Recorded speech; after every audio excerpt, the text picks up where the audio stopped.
अस्सलाम नाज़रीन, आप देख रहे हैं प्रोग्राम काशिफ अब्बासी के साथ। आज मरियम नवाज शरीफ साहबा को उनका पासपोर्ट मिल गया।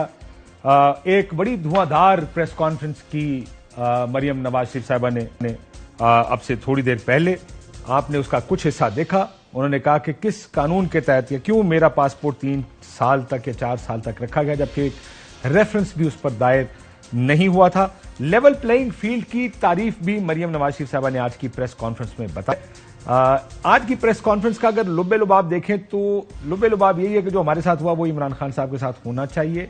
ये अगर कहें तो ज्यादा गलत नहीं होगा। उन्होंने कहा कि इसको इस पर भी नायल करना चाहिए, ये भी होना चाहिए, उनको सियासत से बाहर करना चाहिए। लेकिन जो लेवल प्लेइंग फील्ड की डिसीजन बताई उन्होंने, जरा वो भी सुन। लेवल प्लेइंग फील्ड ऐसी होती है कि नवाज शरीफ साहब बेगुनाह होते हुए भी सजा याफ्ता है। आज भी लेवल प्लेइंग फील्ड ये होती है, एक शख्स जिसके जराइम से हाथ रंगे हुए हैं, जिसके खिलाफ नाकाबिले तरदीद सबूत है, वो खुला फिर रहा है, ये लेवल प्लेइंग फील्ड होती है। लेवल प्लेइंग फील्ड देखें, आप ये नहीं कह सकते कि मिट्टी डालो जी आगे चलो, नहीं, जीरो पे आना पड़ेगा। पहले जीरो पे कैसे आते? जो कुछ नवाज शरीफ को भुगतना पड़ा, जो कुछ नवाज शरीफ की जमात को भुगतना पड़ा, वो इसको भी भुगतना पड़ेगा। पिछले तकरीबन 2016 से 17 के बाद से आज 5-6 साल गुजर गए। 5-6 साल में मरियम नवाज शरीफ साहिबा हो, पूरी मुस्लिम लीग नून हो, उन्होंने कहा कि हमारे साथ ज्यादती हुई, जबरदस्ती हम मियां नवाज शरीफ को नाअहल किया गया, जबरदस्ती सजाएं सुनवाई गई और उसके बेनिफिशियरी इमरान खान साहब थे। जबरदस्ती हमारी पॉलिटिक्स को और हमारी पार्टी को नुकसान। आज बल्कि जब पासपोर्ट वापसी की बात हुई, उन्होंने कहा कि किस कानून के तहत, क्यों मेरा एक बेसिक फंडामेंटल राइट था, मुझे 3 साल तक मेरा पासपोर्ट मुझे नहीं दिया गया, मुझे मेरे हक से महरूम किया गया, एक ऐसे केस में जिसका रेफरेंस भी आज तक दायर नहीं हो सका। चौधरी शुगर मिल्स का वो केस था।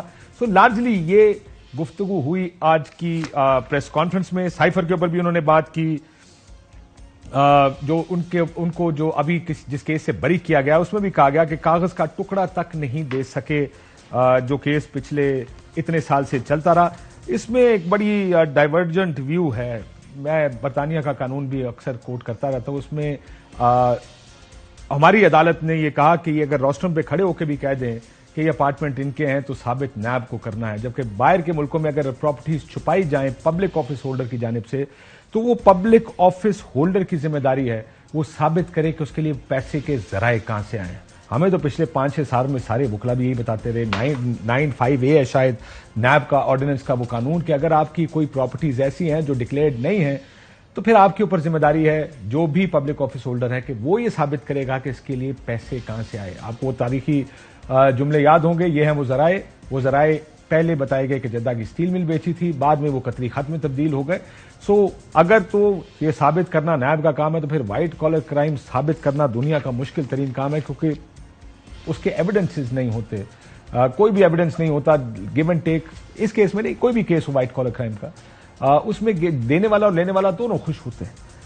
ये इस पर बात करते हैं अपने आज के प्रोग्राम में कि मेरा ख्याल है मरियम नवाज शरीफ साहबा का ख्याल है नवाज शरीफ के साथ हुआ वही इमरान खान साहब के साथ होना चाहिए। यानी इनको नायल भी होना चाहिए, उनकी पार्टी के साथ जो लोगों को जेल में डालना चाहिए, गिरफ्तार होना चाहिए।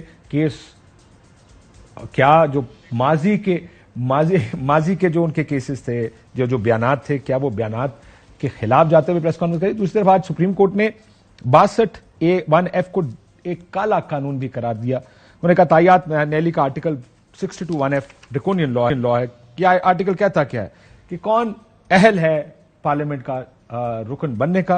ही शुड बी सगेशियस। ये मैंने कुछ दोस्त यहां बैठे हैं जिनसे मैंने कहा कि इसके तर्जुमे मुझे बता दें, तो पैनल से ही तर्जुमे आए हैं। सगेशियस यानी समझदार, राइचस मतलब नेक, नॉन प्रॉफिलिगेट जुआ शराब से दूर रहने वाला, ऑनेस्ट एंड अमीन, ये तो आप जानते ही होंगे कि अमानतदार हो, सच्चा हो, और कोई कोर्ट इसके कॉन्ट्ररी किसी के बारे में किसी ने कुछ ना कहा हो। सो ये एक आर्टिकल ऐसा है जिसके ऊपर बड़े अरसे से बहस चल रही है कि क्या इस तरह का आर्टिकल होना चाहिए, क्योंकि बहुत केसेस में जब नॉमिनेशंस होती हैं और प्रिजाइडिंग अफसर के पास जाते हैं तो कब कोई कहता है दवाए कुनूत सुनाएं, अगर आप दवाए कुनूत नहीं सुना सकते या ये नहीं कर सकते तो आप इलेक्शन लड़ने के अहल नहीं है। सो ये इस पर भी बात करेंगे, लेवल प्लेइंग फील्ड पर भी बात करेंगे, जरा मरियम नवाज शरीफ साहबा की प्रेस कॉन्फ्रेंस भी बात करेंगे।